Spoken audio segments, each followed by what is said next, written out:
right, let's talk about a feeling. A feeling I am almost certain you've had.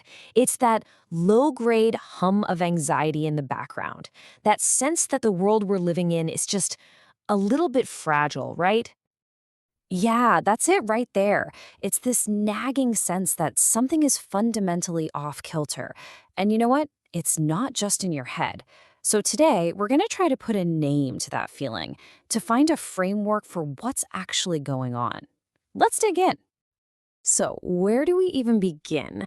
Well, like any good diagnosis, we start with the symptoms. Let's look at the everyday things that create this feeling of being off balance, like we're disconnected from what's real. Does any of this ring a bell? You hear about a great economy, but it doesn't feel that way for you or your friends. The stock market is soaring, but everyone seems to be struggling just to get by. And my gosh, you go online and it feels like everyone is just furious all the time, while the news gives us a new apocalyptic crisis every single day. These aren't just random events. They are clear symptoms of a system that is under a ton of stress.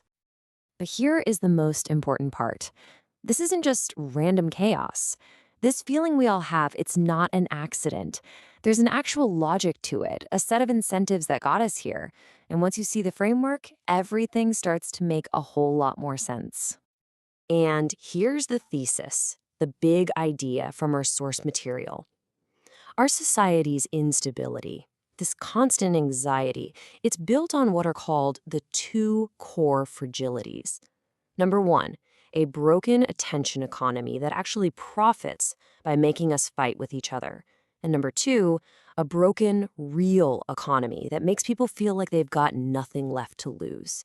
And these two things, they feed each other. They create a vicious cycle. Okay, so let's break down that first fragility, which is this nonstop war for our attention. It is a full-on battle where your eyeballs, your focus, your clicks, that's the product being bought and sold.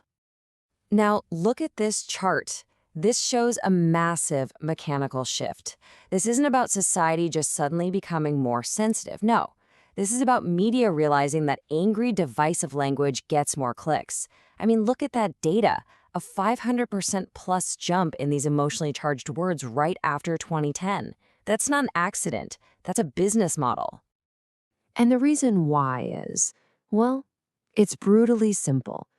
The algorithms that run our lives and the companies that build them have figured out that nothing grabs human attention like fear and anger. It's primal. Being calm and reasonable doesn't sell ads. Outrage does.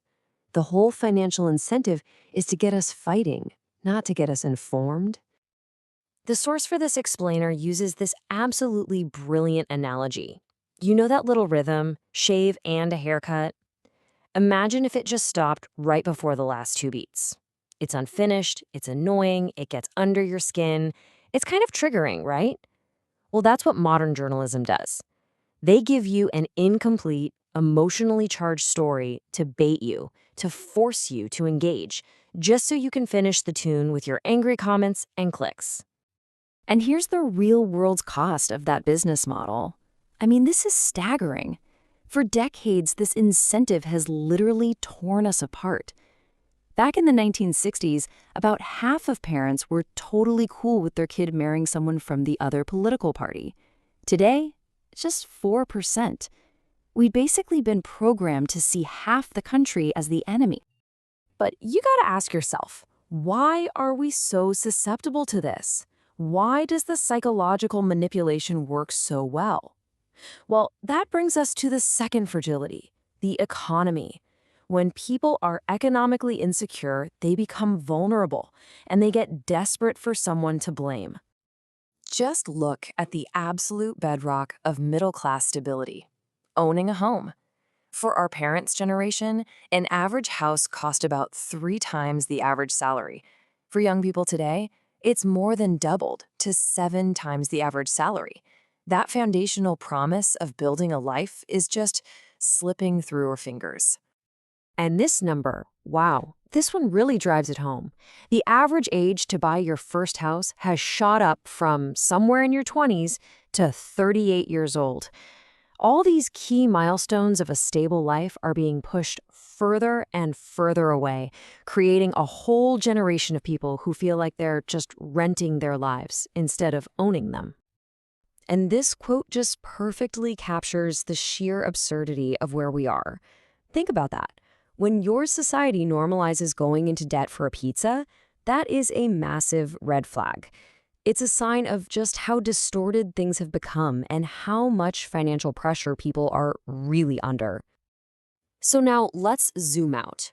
Because this combination we're living through, this intense internal fighting plus this deep economic strain, this isn't some new crazy phenomenon.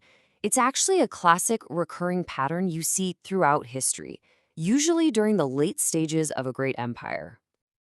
Yeah, there's even a name for it, the long-term debt cycle.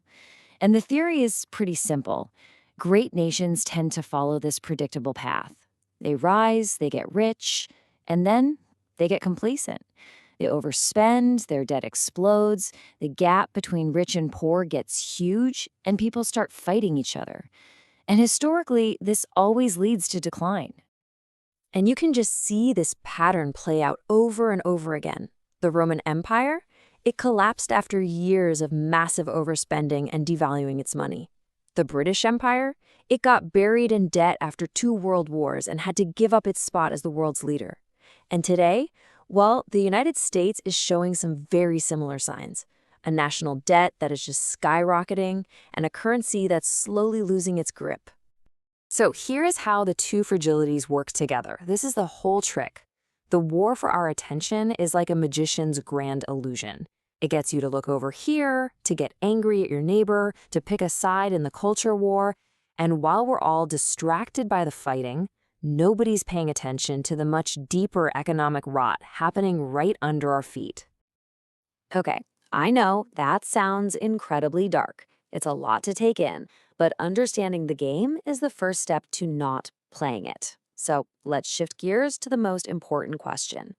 What do we do? How do we find our footing and stay sane when the world feels this insane? Look, you and I can't control huge global economic forces or fix the media landscape overnight, but we can control our own choices.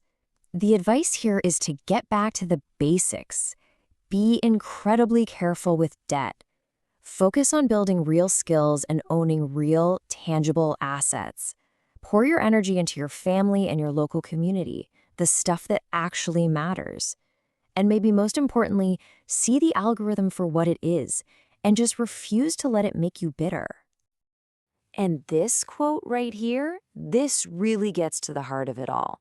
That feeling of having nothing to lose, that's what leads to wanting to tear everything down. But when you build a life, when you own a piece of your community, when you have a real stake in the world, you have every reason to protect it, not to burn it down. And that kind of leaves us with this one last thought.